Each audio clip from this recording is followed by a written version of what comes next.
So this is my review of the Fiskars pole saw and pruner. Now this is the 14-foot model. I think you can get them in like maybe 12 and 16 feet, but this one extends, it starts at 7 and it goes up to 14 feet.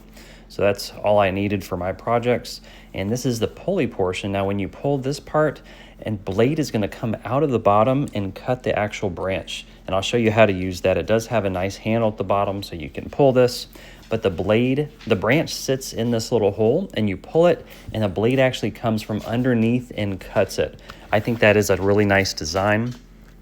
And to actually put the blade on, you're going to take off this wing nut and you just unscrew it. I actually had to use some pliers to kind of break it free because it was stuck on there pretty good. There is a divot at the top and you can fit one of the smaller holes into the divot and then the larger holes will go into the wing nut. Now, I think there's a way where you can actually take off this other nut and have it go horizontal, but I probably would not do that. I would keep it straight and I'll tell you why in a little bit.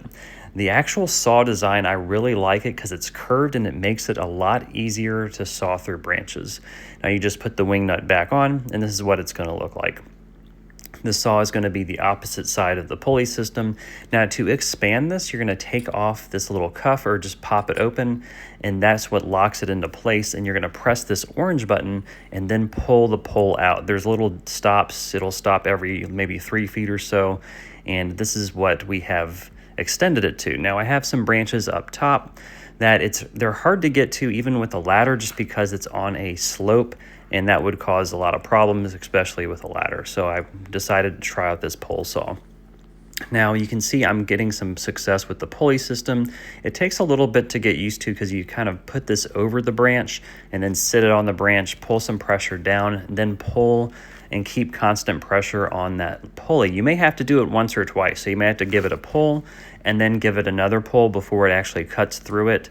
Maybe like even 3 pulls on thicker branches. I think this one can go up to 1 1/8 inch as far as the loper or the pruner.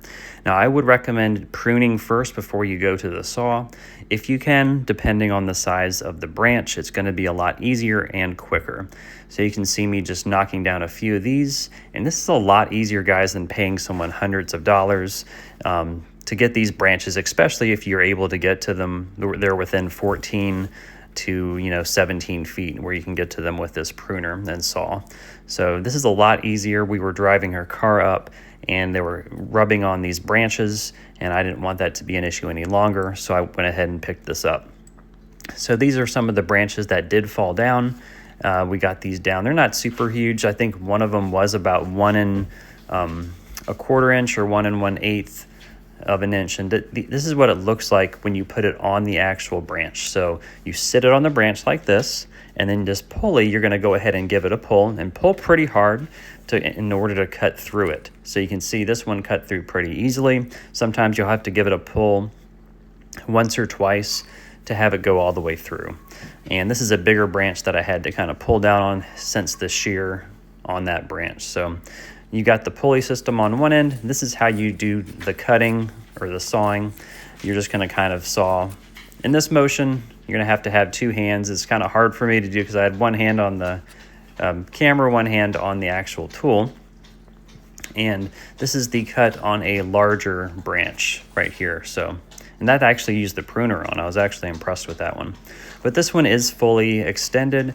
Now next for the saw portion, I'm going to show you this branch right here. It's getting a little close to our house, and I'm just going to prune this maybe 8 feet back or so, just in wind storms and things like that. It gets pretty close. So what you're going to want to do is, just for safety reasons, always make sure you're not directly under what you're cutting. Makes sense, but I found myself doing that and I was like, wait, what am I doing? So I backed up at an angle, and you're going to kind of cut like this.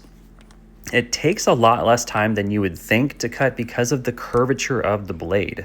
And then you can see it hanging down. This is what I would recommend. Before you do the finish cut, make sure it's hanging down and you can see what it's going to fall on. Definitely you don't want it to fall on yourself. If there's plants or something underneath, maybe protect those somehow. And this is after I finished off the cut. I had to have both hands so I couldn't show it on video.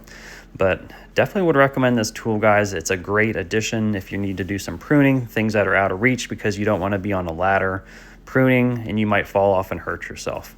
So guys, I hope this video helped, and I'm going to put a link down below.